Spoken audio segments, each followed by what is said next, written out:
Video like जरूर कर लीजिए और ऐसे वीडियो लगातार फ्री में पाने के लिए चैनल को तुरंत सब्सक्राइब कर लीजिए और बेल आइकन को जरूर टैप कर लीजिए ताकि आगे भी सारे वीडियो आपको मिलते रहे। यूट्यूब में फॉलो करते हैं तो प्लीज ये वाला फ्री टेलीग्राम चैनल जरूर ज्वाइन कर लीजिएगा। सारे नोटिफिकेशन सारे अपडेट यहीं पे आते हैं, ध्यान रखिए। नमस्कार दोस्तों, स्वागत है आपका वनडे एग्जाम्स बाई ज्ञान सर के इस यूट्यूब चैनल पर। साथियों, आज की इस वीडियो में हम लोग रीजनिंग की एक महत्वपूर्ण क्लास का डिस्कशन करेंगे, क्लॉक।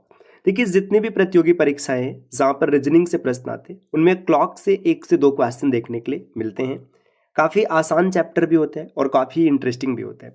अगर आप एक बार कॉन्सेप्ट को समझ लेंगे तो चीज़ों को हल करना बहुत ही आसान हो जाता है। तो हम लोगों का डे 3 है। डे 1 में हम लोगों ने इमेज बेस्ड क्वेश्चन को पढ़ा था और डे 2 में थोड़े से क्वेश्चंस की प्रैक्टिस की गई थी। तो डे 3 में आगे बढ़े, इससे पहले आपको बता दें कि यूपीएसआई 2025 का जो एग्ज़ाम है, एग्ज़ाम 14 और 15 मार्च को प्रस्तावित है। अब एग्ज़ाम में बहुत ज़्यादा समय नहीं बचा है, तो अंतिम जो समय है ना, इसमें आपको ज़्यादा से ज़्यादा मॉक लगाना चाहिए। जितना ज़्यादा आप मॉक लगाएंगे उतना ही आपका लेवल बेहतर होगा। मॉक लगाने के लिए आप ज्ञान सर एजुकेशन एप्लीकेशन से मॉक सीरीज को ज्वाइन कर सकते हैं। कोर्स ज्वाइन करना बहुत ही आसान है। आपको प्ले स्टोर से ज्ञान सर एजुकेशन एप्लीकेशन इंस्टॉल करना है और कोर्स ज्वाइन करते समय कूपन कोड अप्लाई करना है, ज्ञान सर डिस्काउंट, जिससे आपको 90% की भारी छूट मिलेगी और मात्र 49 रुपये में आप टेस्ट सीरीज ज्वाइन कर पाएंगे। अगर आपको किसी प्रकार की अतिरिक्त जानकारी चाहिए तो आप टीम से बात करके जानकारी प्राप्त कर सकते हैं, जिसके लिए नीचे स्क्रीन पर दिख रहे किसी भी नंबर पर कॉल या व्हाट्सएप कर आप जानकारी ले सकते हैं। चलिए अब बढ़ते हैं आगे क्लास पर। देखिए, डे 3 पर हम लोग आगे बढ़े, इससे पहले जो डे 2 में हम लोगों ने पढ़ा हुआ है कुछ चीज़ों को रिवाइज कर लेते हैं। यहाँ पर ना हम लोग कुछ टाइम लिख रहे हैं, जिसका मिरर इमेज क्या होगा और वाटर इमेज क्या होगा ये कैलकुलेट किया जाएगा। जैसे देखिए, यहाँ पे जो टाइम है, टाइम में कुछ टाइम रखा जाता है। मान लीजिएगा 7:25। इसका आपको मिरर और वाटर दोनों बताना है। 8:40 दोनों चीज़ें बतानी। 11:23 दोनों हम लोग निकालेंगे और 17:20। तो देखिए, कॉन्सेप्ट बड़ा ही सिंपल सा है। जब कभी भी बात किया जाता है मिरर इमेज का, तो जो समय दिया रहता है उसको हम लोग 11:60 से घटाते हैं। अगर समय 24 घंटे के फॉर्मेट में तो 23:60 हो जाएगा। और वाटर इमेज को घटाते हैं 18:30 से, और अगर ये मिनट 30 से ज़्यादा होता है तो ये 17:90 कर लिया जाता है। बस ये पॉइंट आपको याद रखना है। जैसे 7:25, आप इसको 11:60 से घटाइएगा तो आपको मिलेगा 4:35। तो इस टाइम का जो मिरर इमेज है 7:35 हो जाएगा। यहाँ पर देखिए, वाटर इमेज निकालना है तो फिर आप घटाइएगा, आपको 11:05 इसका वाटर इमेज मिलेगा। ठीक, अच्छा, वाटर इमेज में जैसे ये आंसर आ गया। अब अगर विकल्प में ये दिख रहा है तो आप इसको टिक करेंगे, अगर नहीं दिख रहा है तो दिए गए समय को 1 घंटा और कम कर देंगे। ऐसा इसलिए किया जाता है क्योंकि वाटर इमेज कभी एक्यूरेट नहीं होता, ये हमेशा एग्जैक्ट, मतलब कभी एग्जैक्ट या एक्यूरेट नहीं होता है, बस एक तरीके से माना जाता है। 8:40 की बात करेंगे तो इसको घटाइएगा तो 3:20 मिलेगा, क्योंकि 11:60 से घटाने पर इतना आएगा। अब देखिए, यहाँ पर ये समय 40 मिनट के फॉर्मेट में, तो आप 17:90 से घटाइएगा तो 9:50 इसका आंसर बनेगा।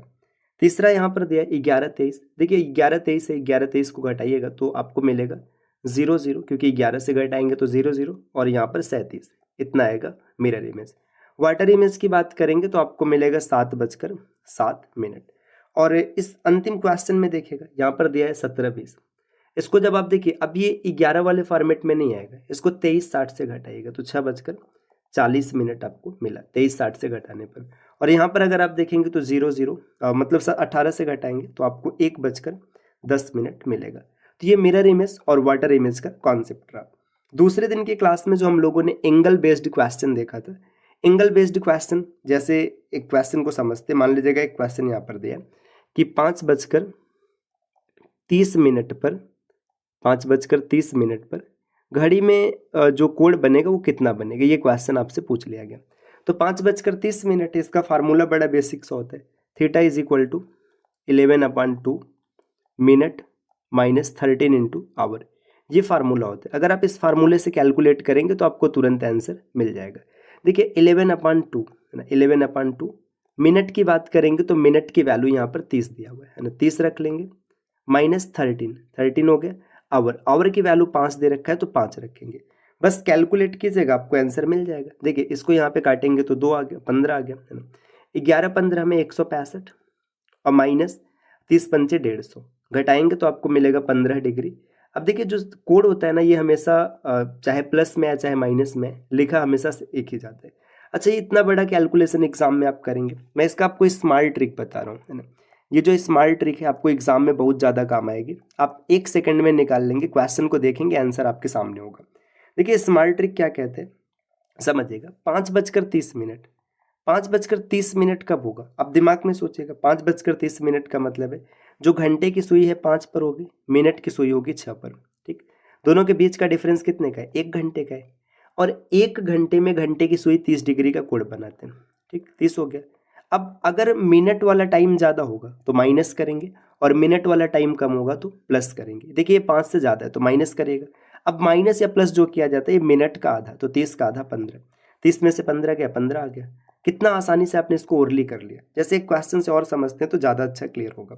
जैसे मैंने लिख दिया 7:35, या 35 नहीं रखते, 7:15 रख लेते हैं। अब इसमें कैलकुलेट करना है, एक व्यक्ति फार्मूला लगा रहे हैं, आप तब तक सोच लीजिए। देखिए घंटे की सुई 7 पर है, 15 मिनट मतलब मिनट का सुई 3 पर होगा। दोनों के बीच का डिफरेंस है 15 का, 4 का, 4 गुणे 30, क्योंकि 1 घंटे में 30 डिग्री। अब मिनट वाला छोटा है तो प्लस करेंगे, क्या प्लस करेंगे, 15 का आधा 7.5, है ना। इसको जोड़ लीजिएगा, 120 आ गया, 120 और 7 127.5। ये 1 सेकंड में आप कैलकुलेट कर सकते हैं। फार्मूला भी लगा के देखिएगा, यही आएगा। फार्मूला क्या कहता है, फार्मूला कहता है theta is equal to 11/2 minute minus 13 into our.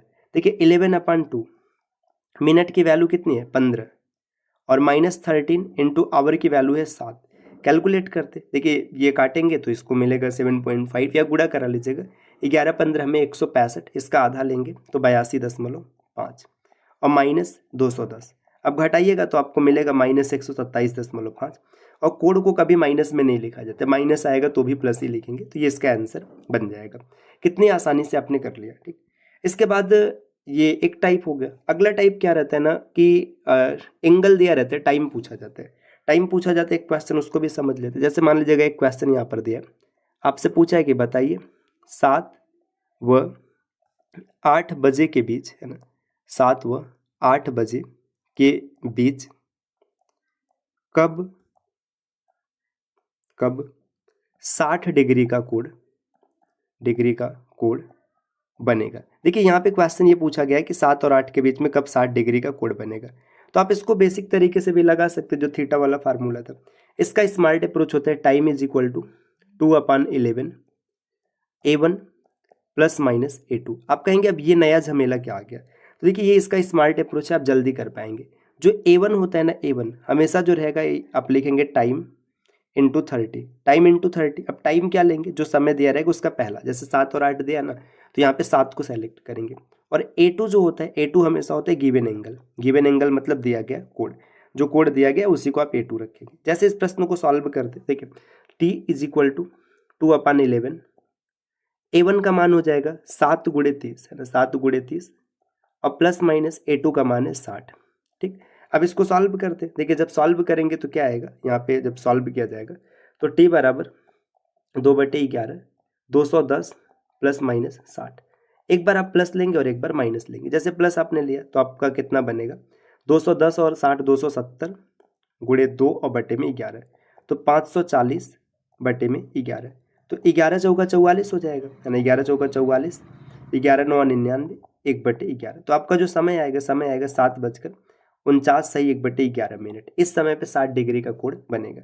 और यही अगर आप माइनस को सेलेक्ट करेंगे तो क्या हो जाएगा, ये आपको 150 मिलेगा, है ना, क्योंकि ये घटाएंगे तो 150 हो जाएगा। तो 150 दूना 300/11, है ना, 11 दूना 22, 8 बचा, 11 सत्ते 77, देखिए 27 सही 3/11 रहेगा, मतलब 7 तो ये दूसरा टाइप हो गया। तो उम्मीद है कि ये चीज़ें आपको क्लियर हो गई होंगी। एक क्वेश्चन यहाँ पर है कि 5 व 6 के बीच कब 50 डिग्री का कोण बनेगा, ये आपको कमेंट करके बताना है। अब आज की क्लास पर आते हैं। आज की क्लास मतलब जो स्पेशल एंगल की बात की जा रही है। देखिए जब स्पेशल एंगल की बात करेंगे तो स्पेशल एंगल में 3 एंगल होते हैं जो अक्सर पूछे जाते हैं ना। स्पेशल एंगल, इसमें 3 कोण की वैल्यू कई बार पूछी गई है और अक्सर पूछा जाता है। एक 0 डिग्री एंगल होते हैं, एक 90 डिग्री एंगल होते हैं, और एक 180 डिग्री एंगल होते हैं। बस ये 3 आपसे पूछा जाएगा। कुछ बेसिक सी बात है, 5 मिनट में आप इसको समझ जाएंगे। देखिए 0 डिग्री एंगल की जब भी बात करेगा तो याद रखना है कि 1 घंटे में ये एक बार बनता है ना। 1 घंटे में हमेशा बनेगा एक बार, ठीक। तो इस हिसाब से अगर आप देखेंगे तो 12 घंटे में 12 बार बनना चाहिए था, लेकिन नहीं, 12 घंटे में 12 बार नहीं बनता है, 12 घंटे में 11 बार, है ना। ये डायरेक्ट पॉइंट पूछा गया है कि 12 घंटे में 0 डिग्री का कोण कितनी बार बनेगा, 11 बार। अच्छा 24 घंटे की अगर बात करें कि 24 घंटे में कितनी बार बनेगा, तो 24 घंटे में 22 बार, है ना। 11 दूना 22, क्योंकि घड़ी में 12 घंटे तक ही समय दिया रहता है, तो ये आपको डायरेक्ट याद हो गया। अब ऐसा क्यों हुआ कि भाई ये कम बन गया, क्या दिक्कत है, कहाँ पर कमी है? तो याद रखिएगा जब भी आप निकालिएगा ना, अगर कभी दिए गए समय में आपको 12 मिल जाएगा, मतलब आप 1 घंटे में एक बार बनाइएगा, अगर कभी 12 दिख जाए तो एक कम कर देना। अभी एग्जाम्पल से समझेंगे। अब 90 डिग्री की बात करेंगे तो 90 डिग्री का जो एंगल होता है ये 1 घंटे में 2 बार बनता है, 1 घंटे में 2 बार, ठीक। 1 घंटे में 2 बार बना, तो 12 घंटे में 24 बार बनना चाहिए था, जी नहीं, ये 22 बार बनेगा, है ना। अब सब कहाँ से कम हो रहा है, तो याद रखना 3 और 9, अगर ये कहीं दिख गया तो आप कम कर देंगे, है ना।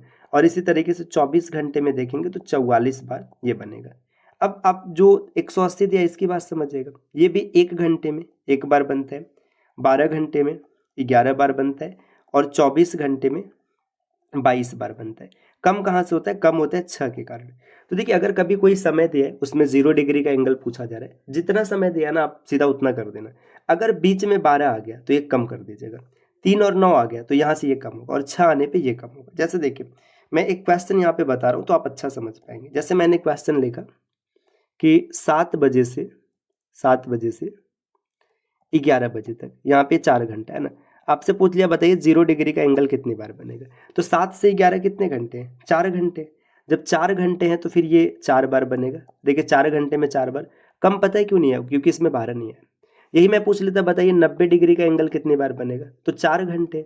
4 घंटे में बनना चाहिए था 8 बार, 8 बार बनना चाहिए था।